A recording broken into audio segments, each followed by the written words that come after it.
How do you keep this from happening to your small engine, whether it be your lawnmower, weed eater, whatever you want to call it?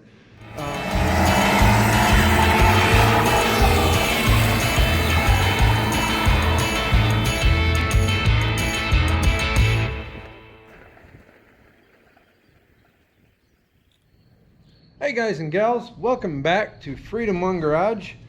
We got a small one today. Well, small engine, and I've already torn it apart. I apologize for that. I didn't think this would be video worthy, but then, you know, it ended up kind of sort of being that way.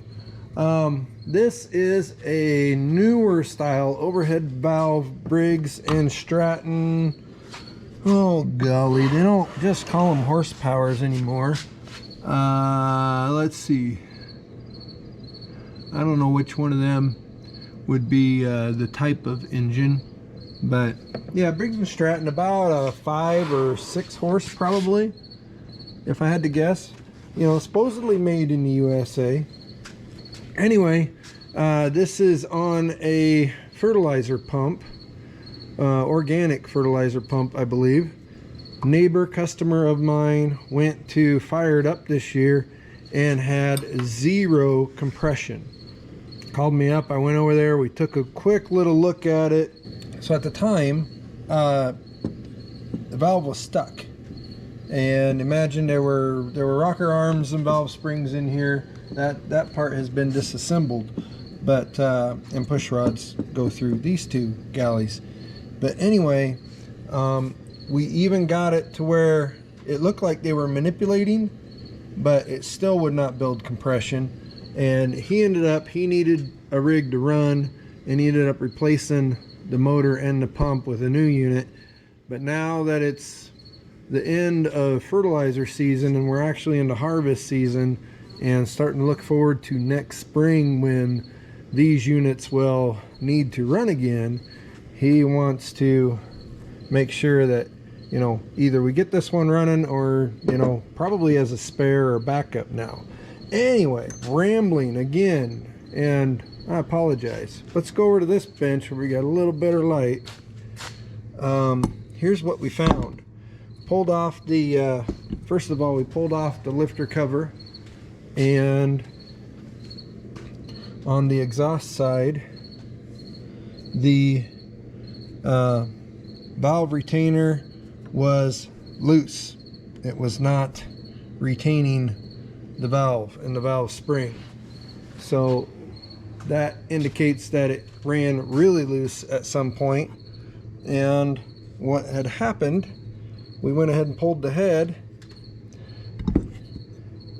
and this is our exhaust valve. However, look real closely at that and you see the orange. Okay, that's rust. And then we can go in through here, look down in there, see the stem itself is rusty, and look at all the gray and that chalky corrosion on the aluminum of the cylinder head. What had happened was this engine, no fault really of the owner, he shut her down. I think he ran the fuel out of it and put it in the storage. It was in a shed or something, so it was not sitting outside. But that engine stopped with that exhaust valve open. And we live in a humid environment here in the heartland, and it just let some moisture creep in there and, you know, seized that valve stem. Now the good news is, not an interference engine. We don't have any damage to the top of the piston. The bore looks fine. Actually, let me get a flashlight. It looks fine-ish as far as small engines go. There's some marks, but there's no pitting. It'll be fine. Still see the crosshatch in it. There are some marks, but there's nothing to catch a nail or nothing like that. So that'll all clean up, and it turns over smooth. There's no other noise. It just doesn't build compression to fire. So anyway, what we need to do is we need to try and loosen up this valve. If we can, we're going to do this on a budget. See if we can't get this valve to tippy tap out of there and clean it up. See if it's going to seal against the cylinder head again. And it looks like it might. We'll have to get the valve itself out. And then if we're lucky and the customer's lucky, we'll be into this thing for a couple gaskets in a little bit of time. Got a couple options here. First one, I think we're going to try going down first. This is a spark plug. We're going to leave it in there for now. It's not going to hurt anything to leave it in. We can replace on it or not. We'll decide when we get there. But we're going to try to go shut first and just see. Yeah, it's going to move. Now, our friend PB needs to get in there.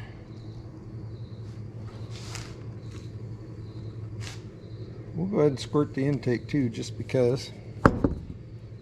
Since we got it to move with little effort, we're going to go ahead and use a brass punch. Dead low. There she's shut. Okay. And we're just going to take our time, flip this back over.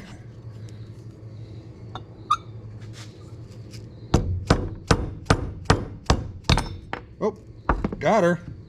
Valve's out. There we go. I ran out of shop rags and then decided to start the video.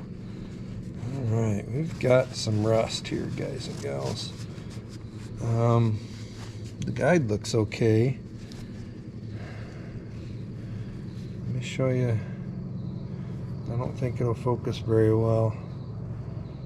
We're going to hit this on the bench wire wheel and kind of just see here. This is going to be fine. What we're worried about is the valve seat area and whether or not that's going to clean up. We might just kind of take some emery and do a little. Is probably how we're going to address that. But let's just do that. All right, so we're going to use a little bit of mixed gas with our emery cloth.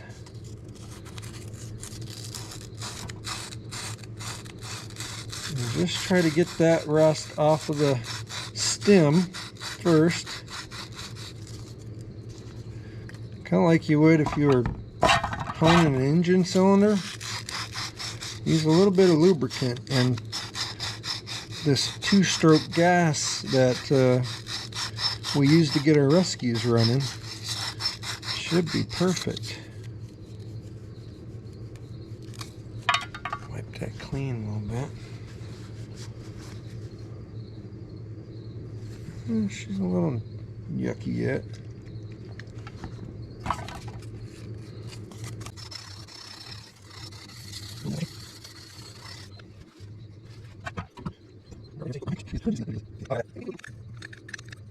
Okay, so that's done. Now we need to, sorry about the, if the light, is the light bothering? The light doesn't look too bad actually. It's getting kind of late in the day. Here, let's do this. Okay, so now what we want to do is we want to, I've got some lapping compound that we will move to eventually, but we want to just get the big stuff off of this seat. We're just going to very lightly hit the head side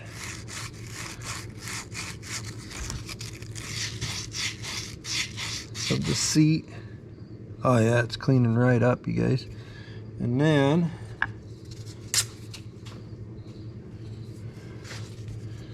I like to do sometimes is just kind of soak the emery cloth with the fuel.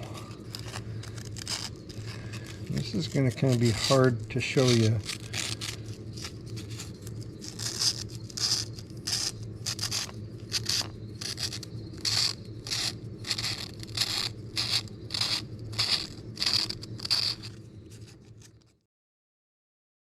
I think we're good as far as the heavy rust is concerned, but we do need to, you can see there's a nice edge there, but there's also just a little bit of pitting. So let's lap that in a little bit and then see what we got going on. Lapping compound, metal grinding compound, whatever you want to call her. Put a little there, put a little bit on the seat. And drop our valve in. And usually, like in a car, you'd have a way of, you know, getting onto this guy and spinning him. We don't really have that luxury. We're gonna try something here. Just kind of dawned on me. We got a glue stick. You know, hot glue gun glue stick. I got a hot glue gun too, but then I thought, why not just use the stick? So what we're gonna do, we're gonna take our fire starter here. We're gonna heat up the end of this glue stick.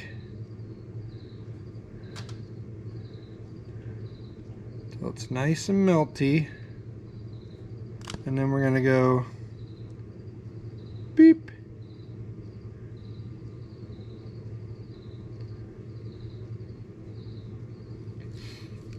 And let her cool off. And then hopefully we'll have a fulcrum. Is that what it is? Fulcrum? Well, I'll be able to go and spin this. We'll be able to spin this, the valve that is. The stick is connected now to the valve. We'll be able to spin it and lap that valve in real nice. So I guess we just wait for a little bit. It shouldn't take too long. Do I dare? Oh, look at that, you guys.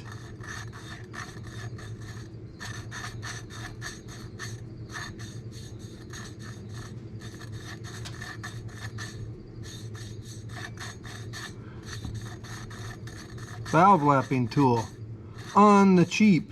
Didn't know you were getting this bonus material in this video, did you?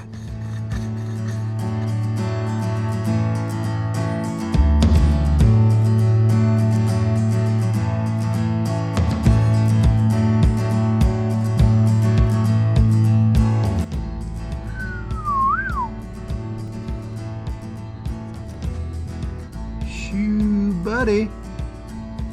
We're gonna go at this maybe one more time.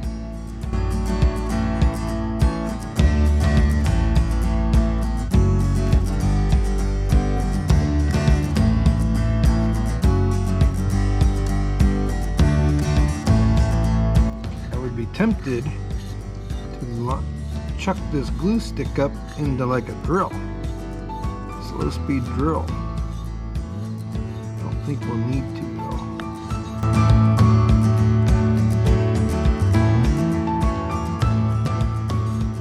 Really happy that grittiness goes away, even if you get a new little bit of compound in there. And our glue stick just came off. We might be done. That might be a sign, guys and gals. Yeah. We are back on this little Briggs. We've got our gasket surfaces cleaned up and shined up, kept everything covered while we waited for parts. And you know, I just had a little parts rant, you know, a couple weeks ago, but I gotta complain for a little bit. It's soapbox time. Gaskets. So found our gaskets and went to one of those Parts Warehouse hint types of online places, and decided to buy my gasket kit from them. This motion light's gonna go on and off on us.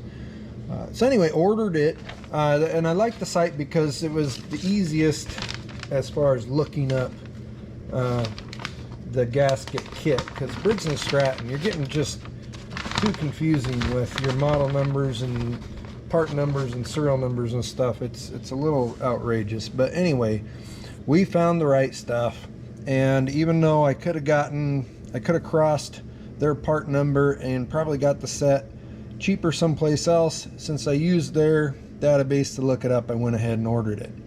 3 to 7 business days, they said it'd ship. Okay, fine. Well, that was on a Tuesday, and let it slide that week.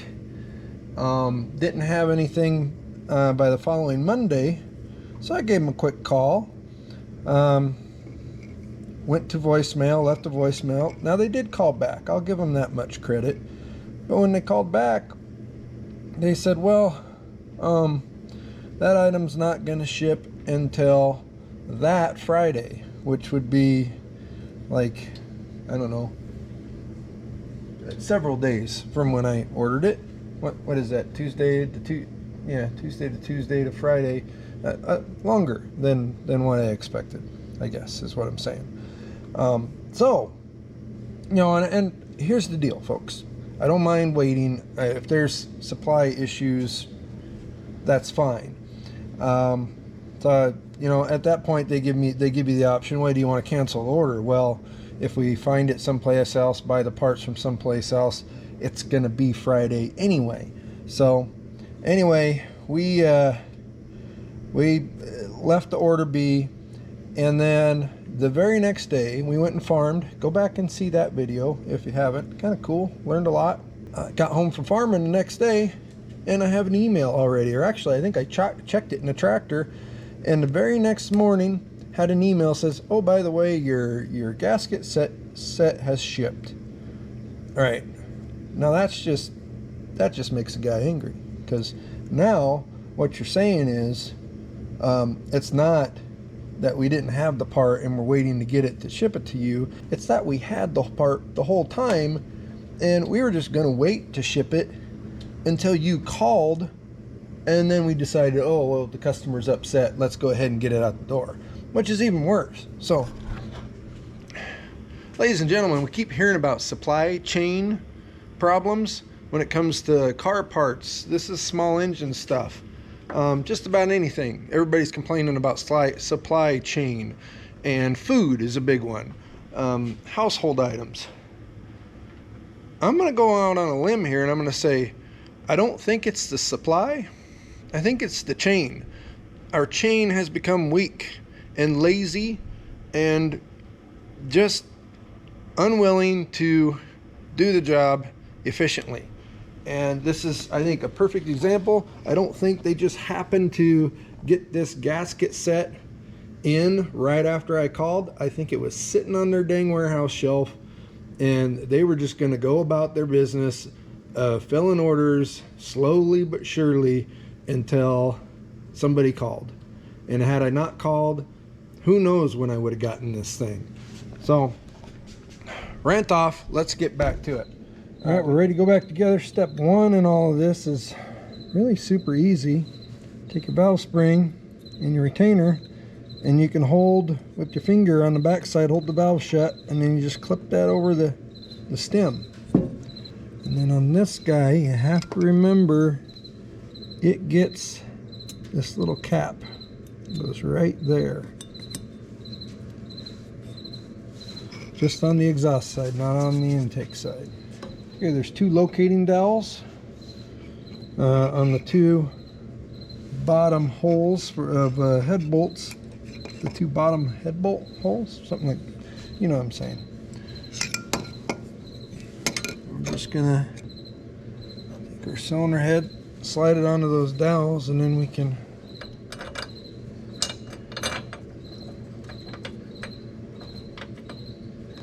start our bolts in.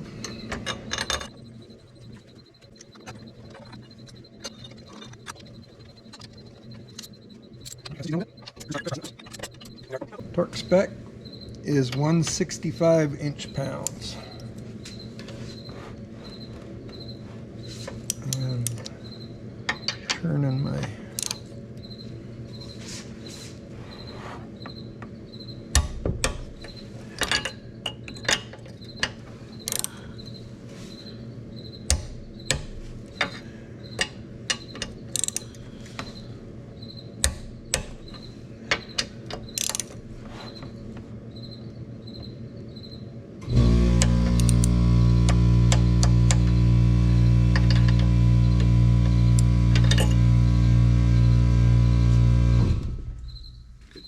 compressor to kick on. We're working right next to it.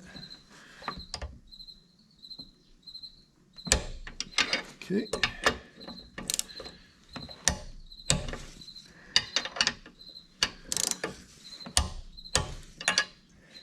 Check them one more time. All right, head's torqued. So we got our head on, it's torqued. We've installed our push rods, and these come with little guides, but you just got to get in there with a little light and make sure that you get them down into the lifter cup, and you'll be able to know they almost stick in there because the ball, you know, and the clearances are just right. And then we'll do lifter arms, and I'm just going to dab this guy in a little bit of oil. This is our exhaust arm, and you got to keep these, you know, you got to know which one's which. You don't want to go mixing them up.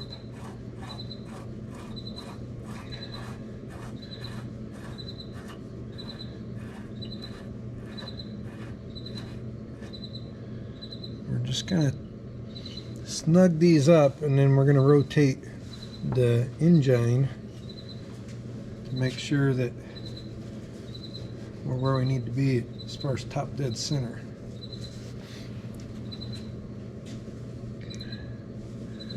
And we dip it in the oil just a little bit.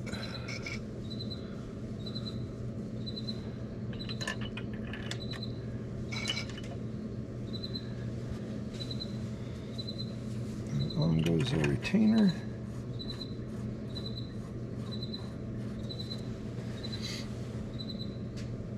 Now, you should be able to.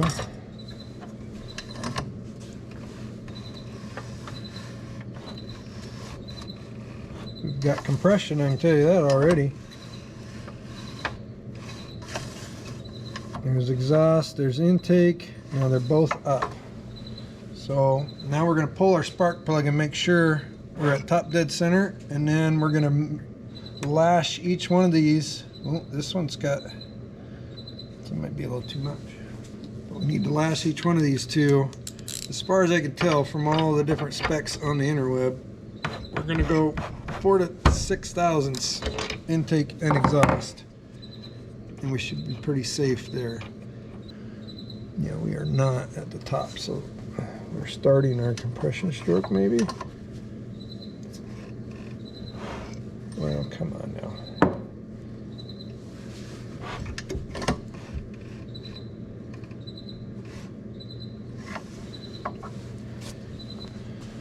There.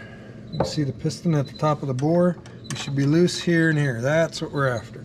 So we get our feeler gauge out, and we're just going to go straight to 5. And we might need to bend this guy a little bit to get him in there. I need to get me a set of them bent ones, pre-bent ones. And then pretty much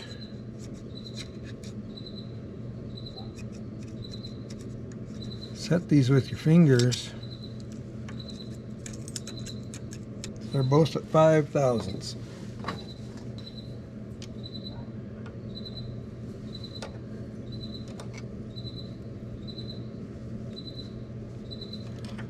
That one.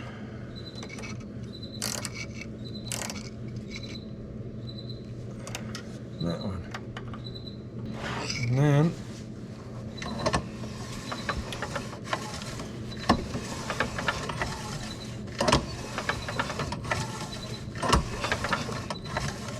okay, we can finish our assembly.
Spark plug connected.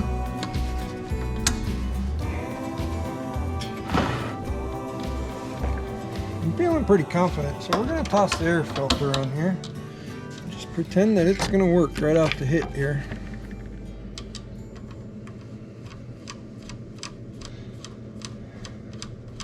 I am going to change oil here real quick, but you guys don't have to hang out for that. I'll do that off of the cameras. And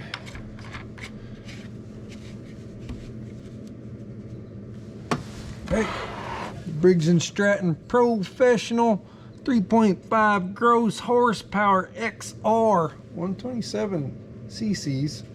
That's metric.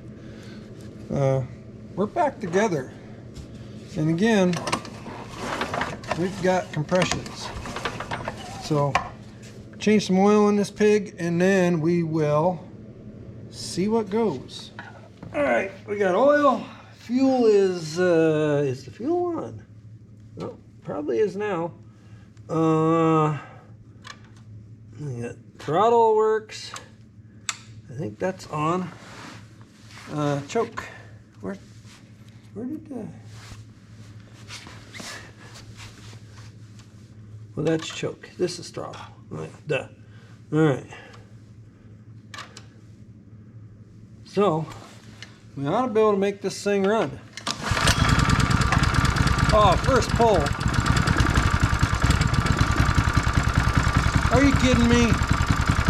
Very first pull.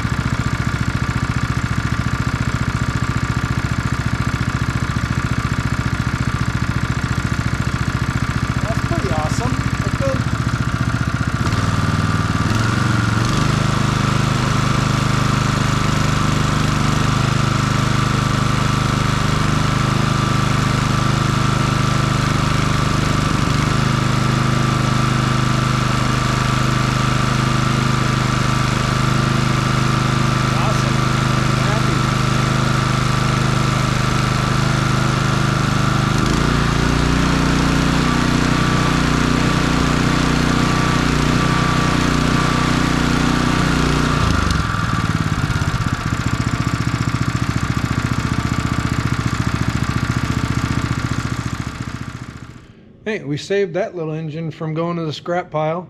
So we cleaned the exhaust valve and the head up, lapped in the exhaust valve to make sure it was going to seal again. Put in a few gaskets. It's back up and running for not too much money. But the big question is, how do you keep this from happening to your small engine, whether it be your lawnmower, weed eater, whatever you want to call it, fertilizer pump? Here's what you need to do when you put these things away for a season. Ooh, I almost burned myself.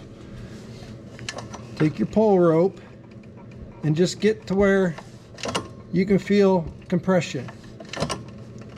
Okay, and then stop. If you're building compression, that means both valves are closed in the cylinder head, and you can park your engine right there for the off season. It's as simple as that. Now, if you go past and you're like, uh-oh, I went a little too far, just pull it back around again until you start building compression again. And you're done. Store your engine like that. It won't be able to pull in moisture through the exhaust valve or through the carburetor and rust up your valves. Thanks for watching this one. We do just a little bit of anything and everything around here. So if you like small engine stuff, stick around. We'll probably do more of that down the road. But we got to get back on projects, the Bronco, all kinds of good stuff. So appreciate you. We'll catch you on the next one.